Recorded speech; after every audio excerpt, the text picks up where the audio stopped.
Welcome back, everybody, and it's my absolute pleasure to introduce Rudy, who's the technical program lead at NovaCentrix. Particular thanks to NovaCentrix, who are one of our gold sponsors and are also sponsoring the very popular Networking Lounge. So Rudy is going to give us a talk on +4 soldering, enabling flexible hybrid electronics. Please do leave your questions in the sidebar and I will reappear at the end of Rudy's talk. So Rudy, over to you. Thanks, Chris, and thanks to the organizers at TechBreak. We have been doing this sort of web-based events for some time, and I must say this is definitely one of the easiest ones to work with, and is definitely a very innovative solution. And again, that's what we do here at NovaCentrix, as well as coming up with these innovative solutions. So, this is we are very, very happy to be able to support TechBreak's events. So for today's talk, I'm going to be talking about soldering using a broadband flash lamp and how that can really be a enabler for flexible hybrid electronics.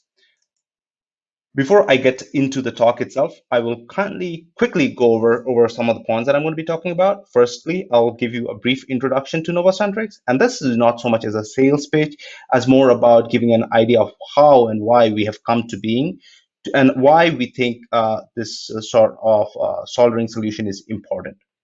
Once I give that background, I'll be talking about a little bit about the technical aspects of pulse field soldering, which will be followed by what we think are the distinct advantages of the process as long as flexible hybrid electronics are concerned.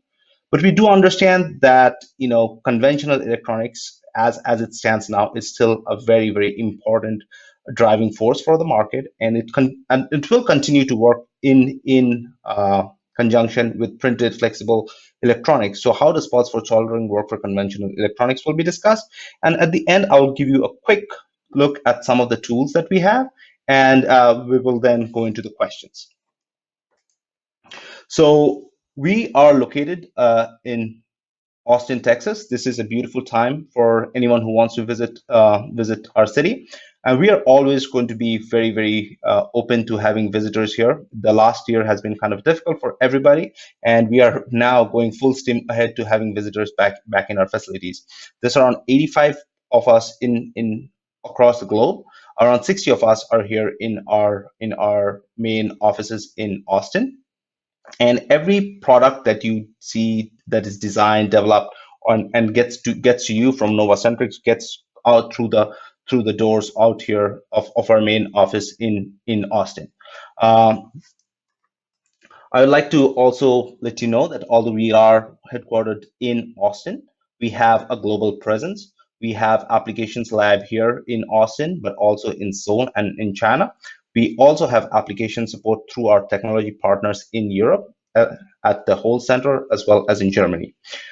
Besides that, we have a very knowledgeable network of sales representatives, both who are very knowledgeable not only on the business and the market side, but also on the technical side. So we are very happy to have them as a support group for us. Another point that I like mentioning is we are one of the few companies across the globe who have more patents than employees, and we are very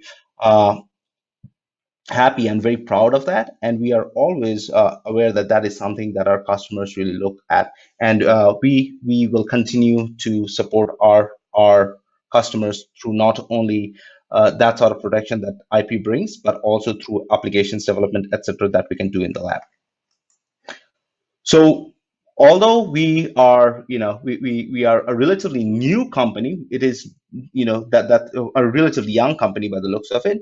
We started in the last millennium. We started in 1999, and we started as a company that developed making nanoparticles. That still remains a very important business unit for us. We make conductive particles such as silver and aluminum, as well as other materials. One of the things that we make, this sort of nanoparticles that we produce is very important for a lot of our customers, but we also use it internally. And one of those internal uses of the nanoparticles is in making conductive inks. Our conductive inks team has decades of experience in making these sort of inks. But what we really pride ourselves in as on the conductive ink side is the fact that you